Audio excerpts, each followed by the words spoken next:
일본의 아베 신조 내각이 집단 자위권 행사를 용인하기로 한 데 따른 법률 정비 작업에 착수했습니다.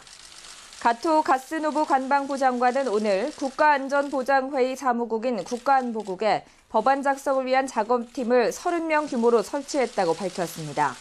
작업팀은 방위성을 포함한 관계부처와의 연락 및 조정을 담당하는 조직과 법률 개정안을 검토하는 조직으로 구성됐으며 가을 임시국회와 내년 초 정기국회 때 통과를 목표로 자위대법 등 10여 개 법률의 개정안을 만들 예정입니다. 일본이 어제 집단 자위권 공식화를 통해 69년 만에 전범 국가의 족쇄를 풀고 언제든지 전쟁할 수 있는 국가임을 선포했습니다. 한반도에 미치는 영향도 적지 않아 정부는 일본의 움직임을 예의주시하고 있습니다. 문관영 기자입니다.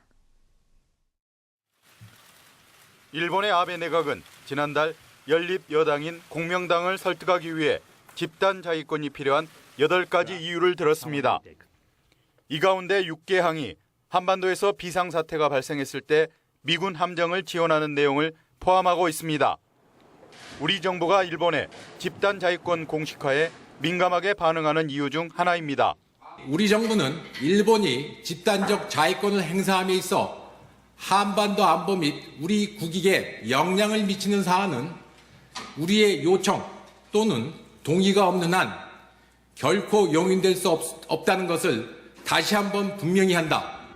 정부가 가장 우려하는 것은 한반도에서 급변 사태가 발생했을 때 일본이 미국과 함께 개입할 가능성입니다. 경우에 따라 독도 인근 등 우리 영해나 영공은 물론 한반도에서도 일본의 자위대가 작전할 수 있다는 겁니다. 정부가 집단 자위권이 남의 땅에 들어와 마음대로 휘두를 수 있는 정가의 보도가 아니라거나 동맹은 남의 나라 땅을 침략할 때 적용할 수 없다고 비판한 배경입니다. 정부는 향후 집단 자위권의 법제화 과정을 지켜보면서 대응 방안을 결정한다는 방침입니다. 일본 정부는 4월 한국 정부에 한국의 사전 동의 없이 한반도에서 집단 자위권을 행사하지 않겠다고 알려왔지만 일본이 우경화 페달을 밟으면서 한미일 북핵 공조에 금이 갈 여지가 생겼습니다. 일본의 군사 대국화에 맞서 중국이 군사력을 증강시키는 등 동북아 패권 경쟁이 가속화할 수 있다는 점도 정부로서는 걱정스러운 대목입니다. 뉴스와이 문관영입니다. 아베 신조 내각이 집단 자위권을 허용한 데 대해 일본 언론이 극단적으로 엇갈린 반응을 보였습니다. 도쿄 등지에서는 연일 반대 시위가 이어지고 있습니다. 도쿄 이세원 특파원의 보도입니다. 집단 자위권 행사 용인에 대한 일본 언론의 반응은 평소 보인 색채만큼이나 극과 극이었습니다. 아베 정권의 비판적인 신문들은 일제히 문제점을 지적했습니다. 반면 보수 또는 극우 성향의 신문들은 미일 동맹을 강화하거나 억지력 향상으로 이어질 것이라고 긍정적으로 평가했습니다. 아사히 신문은 헌법 구조를 무너뜨리는 해석 개헌이자 폭거라고 규정했고, 마이니치 신문은 무력 행사 요건에 등장하는 명백한 위험이나 일본의 존립 등의 기준이 멋대로 해석될 수 있다는 점을 지적했습니다. 도쿄신문 역시 헌법 구조를 파기하는 것과 같은 폭거라고 비판했습니다.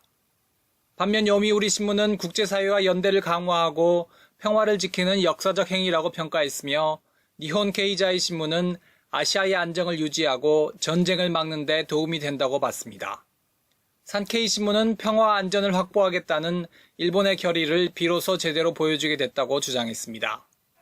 일본 곳곳에서는 헌법 해석 변경을 규탄하는 시위가 연일 열리고 있으며, 참가자들은 절대 용납할 수 없다며 아베 총리의 퇴진을 요구하는 구호를 외쳤습니다. 戦争でね、集団的自衛権で国民は守れないと。 결정 과정에 대한 불만도 컸습니다. 本当に少人数で勝手にどんどん決めちゃって、今までのやり方も全部壊して、もう何でもかんでもやりたい放題なのが本当に頭にきます。 시위에는 노벨 문학상 수상자 오에 겐자부로도 참가했고, 노조 단체인 렌고와 일본 변호사연합회 등은 항의 성명을 발표했습니다. 도쿄에서 연합뉴스 이세원입니다. 일본의 헌법 해석 변경에 대해 한국과 중국은 우려를 표명하고 있는데요. 미국은 오히려 환영의 강도를 높이고 있습니다. 척 헤이글 미 국방장관은 일본 자위대가 광범위한 작전에 참가할 수 있게 됐다고 환영했습니다. 워싱턴에서 추성호 특파원입니다. 척 헤이글 미 국방장관은 일본의 헌법 해석 변경에 대해 환영 성명을 냈습니다. 일본 자위대의 광범위한 작전 참가를 가능케 할 것이라고 밝힌 대목이 눈에 띕니다.